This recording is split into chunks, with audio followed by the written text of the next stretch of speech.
Give a critical estimate of Charles Lamb's essay Dream Children. The very first heading we can have introduction, in which we can tell about Charles Lamb, about this essay, that this essay Dream Children, it is a reverie, okay, it is an imagination, or it is written in imagination, because there is an atmosphere of a dream where Charles Lamb, he recollects his own childhood to his children. And there are two imaginary characters in this essay. The name of these characters are Alice and John.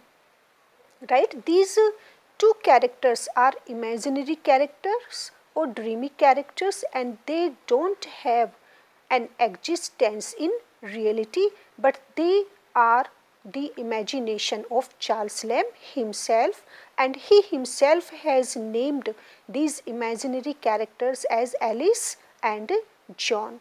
Alice, daughter, and John, son of Charles Lamb. So one evening, Alice and John, okay, because Charles Lamb, he was unmarried and he had no children.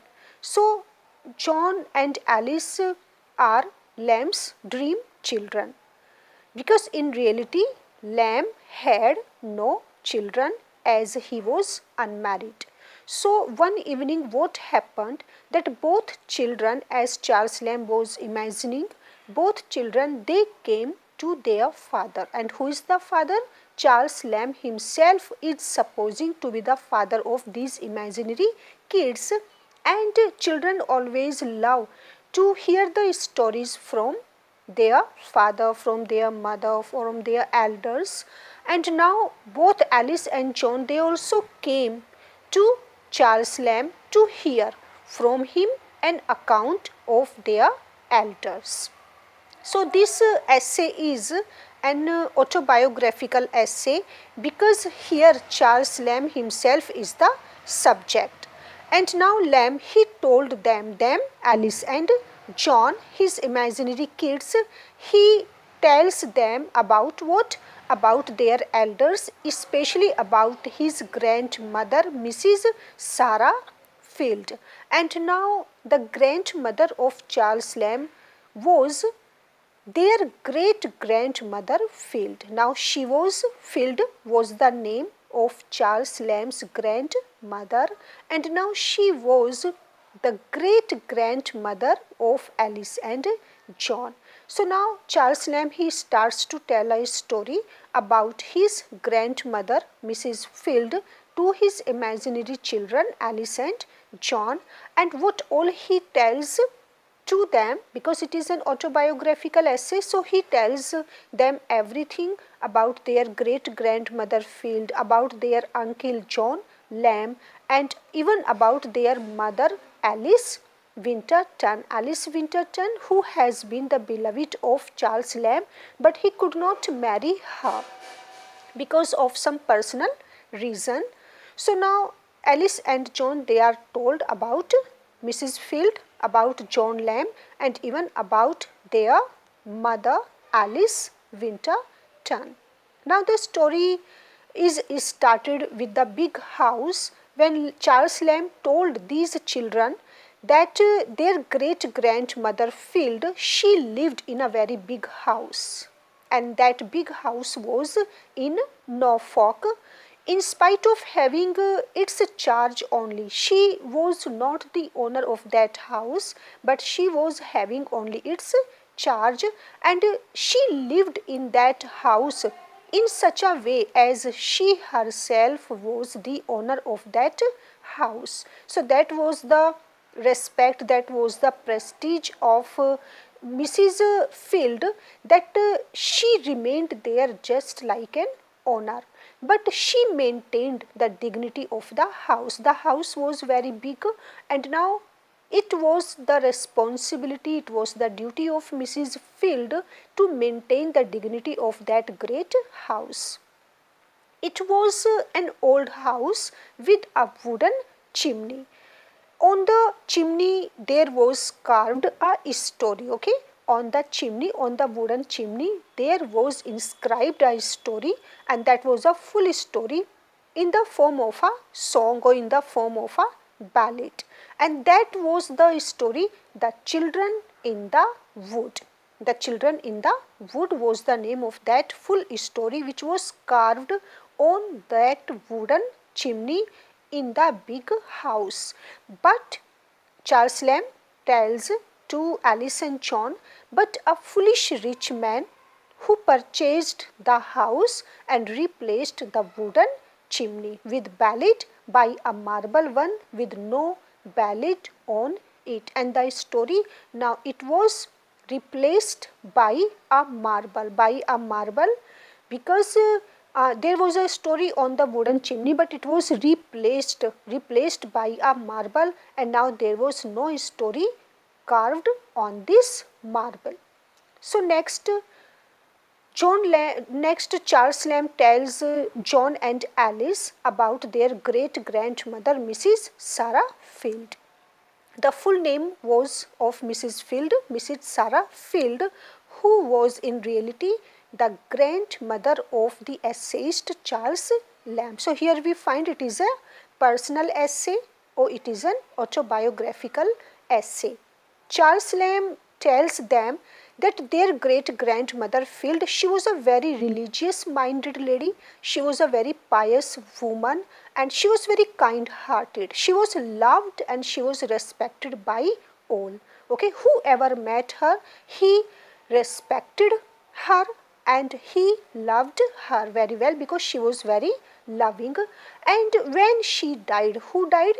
When his grandmother Field died, her funeral procession was very big, it was very huge, and most of the people they came to attend it. So when his grandmother died, her funeral was attended by a concourse of all the poor. Okay, whether they were rich, they were poor, but all the people attended her funeral procession, and some of the gentry too of the neighborhoods for many miles round, they all collected to show their respect for her memory. Even from far and wide, all people came only to attend her, to pay their tribute to Mrs. Field. So she was loved and she was very respected by all. She was very courageous. Mrs. Field, she was very bold, she was very brave, or she was very courageous, despite the fact that the house was haunted, because this house, the great house, this house in Norfolk where his grandmother lived, this house was supposed to be ghost haunted house. Okay, that house was supposed to be ghost haunted house in which Charles Lamb's grandmother Field lived, but she lived there completely alone. She lived there completely alone without being afraid of any kind of ghost. So in that way she was very bold when she was alive. So that despite the fact that the house was haunted by the ghost of two children, the children in the wood. It was supposed to be that the ghost of those two children whose story was carved on the wooden chimney, the ghost of two children, that this was the story, she would sleep all alone without any fear. But in spite of that, Mrs. Field, she lived there alone, she slept there all alone and without being terrified. She was not fearful. So, grandmother Mrs. Field, she loved, she was very loving and she was very kind hearted to all her grandchildren, and she loved all her grandchildren profoundly. All her grandchildren, Charles Lamb, John Lamb and their sister Mary Lamb or Bridget.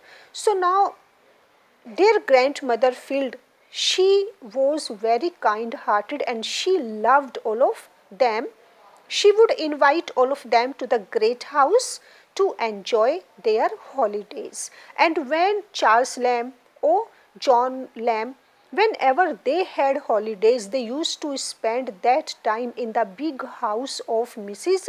Field, and they were invited there to enjoy their free time. So now Mrs. Field, she would invite all of them to the great house to enjoy their holidays, and Lamb often wondered about the house for hours all alone.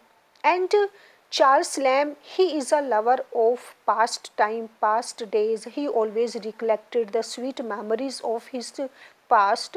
So now he tells his children that he used to love passing his time completely all alone in that big house. He used to stare at the statue of the Roman emperors there until they seemed to be living persons, or he himself a marble statue. So in this way Charles Lamb, he used to spend his time looking at the statue of the Roman emperors, and he keep gazing at them as if he himself was a marble statue. So he then describes their uncle or his brother, his elder brother John Lamb. John Lamb was elder brother of Charles Lamb, and Charles Lamb again gives another description of his family member, that was his own brother named John Lamb. So this is why again that we find another description of his family member, and it is an autobiographical essay, it is a personal essay. Okay, here was a description of his grandmother Mrs. Field, and now we are going to have a detailed description of his elder brother John Lamb. So now he further tells his dream children, okay, his dream children and the name Alice and John, about their uncle John Lamb. Now here we find that John Lamb, he was brave, he was very handsome, he was kind, he was considerate, that all loved him. He was so beautiful, he was so kind hearted. Charles Lamb is appreciating here his brother John Lamb, and he is saying that John Lamb was loved by all. Whoever met him, he loved his brother. And John Lamb, his brother, was also a good horse rider. He had profound love for Charles Lamb, for his own brother. Here we find that perhaps in reality it was not true, but Charles Lamb was so kind hearted, had such a good soul, that he is appreciating his brother John Lamb, that John Lamb, his brother, loved Charles Lamb a lot. Charles Lamb remembers how when once he was a lame-footed boy, John was very kind and very considerate, and John Lamb carried whom? Charles Lamb, when Charles Lamb was a lame-footed boy. So he was helped, he was assisted by his elder brother John Lamb, who always carried him on his back for miles. So this was the reason that he is appreciating his brother, that he was very kind hearted, because he always assisted Charles Lamb in his miserable time. But when John himself was lame footed, Charles Lamb couldn't be so kind and considerate to him. So here he is feeling guilty. Charles Lamb is here feeling guilty, and he is criticizing himself for not so considerate or kind hearted like his elder brother John Lamb. After his premature death, Charles missed his kindness, and here we find also that his elder brother, he died, and Charles missed his kindness, he missed even his crossness. Okay, each and everything was missed very well by Charles Lamb after the death of his brother John Lamb, and he always wished him to be alive again. When John Lamb was alive, Charles Lamb is feeling guilty that he had never been kind to him, but after his death, Charles Lamb always wanted him to be alive again. Then later, Charles Lamb gives another description of his beloved, of a girl named Alice Winterton, whom he loved a lot, but he could not marry her because of some personal causes. So the name of that is why that Charles Lamb, he has named his dreamy children John and Alice. Alice was the name of his beloved and John was the name of his elder brother, and the complete name of Alice was Alice Winter, okay, Alice Winterton. So the dream children, they requested Charles Lamb to tell them something about their pretty mother, because Alice and John, they couldn't listen much more about the pathetic story of their uncle John Lamb. So now they requested their father to change the topic and to tell something about their mother. So now Charles Lamb, he told them how far 7 long years, in hope sometimes, sometimes in despair, yet persisting ever, he courted the fair Alice Winterton. So again autobiographical note.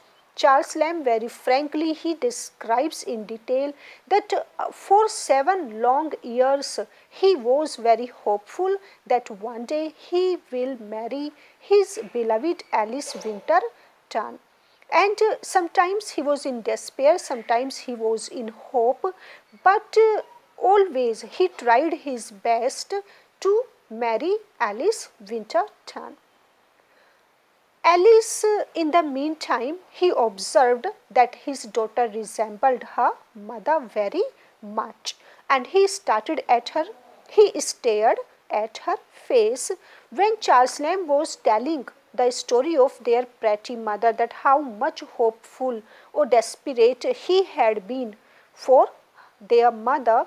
At once he looked at the face of his daughter, his dreamy daughter Alice, and to his surprise the children gradually grew fainter to his view.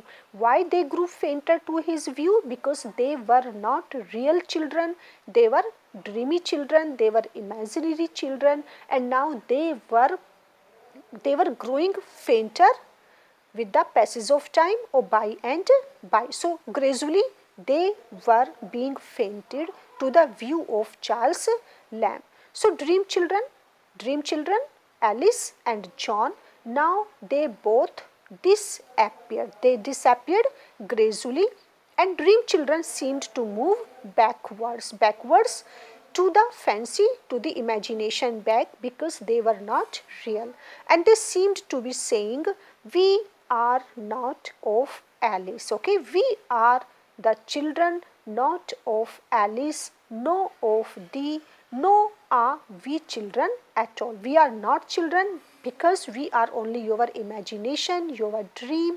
If you had married Alice Winterton, we could have been your children. So now the children of Alice call Bertram father, and we are nothing, because Alice Winterton, she later she got married to Bertram. So now we are nothing but dreams. We are only dreams and we are not reality. So this essay ends here when the children cry in pain that we are not of Alice, no of thee, and we are nothing and dreams. We are only what might have been, okay. So what we are only your imagination, we are only your dream, that dream which could never be fulfilled. So it could have been fulfilled, but it could not, and must wait upon the tedious shores of Lide. Lide is the name of our river of forgetfulness. It is supposed that when we drink the water of this river, we forget everything. So tedious shores of Lide, millions of ages before we have existence and a name. So here we find this essay ends and Charles Lamb finds himself sitting near his sister Mary Lamb or Bridget.